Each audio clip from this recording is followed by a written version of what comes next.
Well, Mike, since the past is prologue, let's take a look at NAFTA, which was 20 years ago, put in place by President Clinton and by Bob Rubin from Wall Street and by corporate America.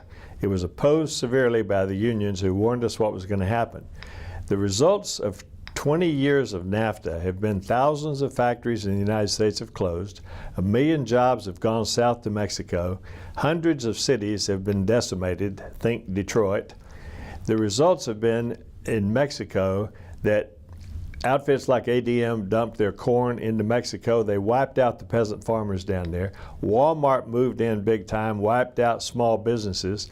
Those people took on low-wage jobs that came from America. The winners were corporate America, ADM, Walmart, the usual suspects in America. This has been a gold mine where corporate America gets all the gold and we get the shaft. Now, what's bothering me about this, and the reason I talk to you about this, you have been so active in U.S. politics at the very highest level. I know we have done interviews where you've talked and supported this president. Isn't this the underbelly about what this man is really all about? And I want to preface it by saying this. Follow the money on this story.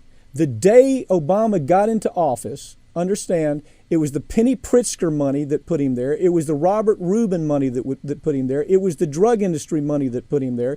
This TPP has nothing to do, really, out of 29 chapters, whether there are 5 chapters that have to do with trade, kind of. This is like a pigs at the trough feeding for Wall Street and all these other supporters of the president, isn't it?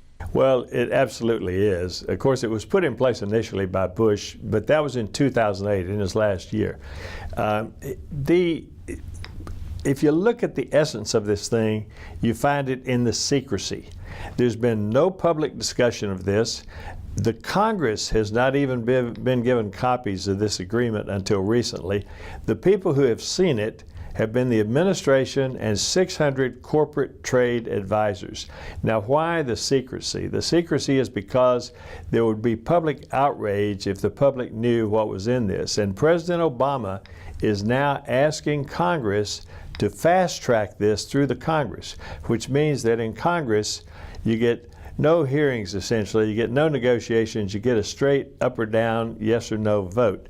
And frankly, you know, you're right. I was a big supporter, full disclosure. I was a big supporter of the president. But this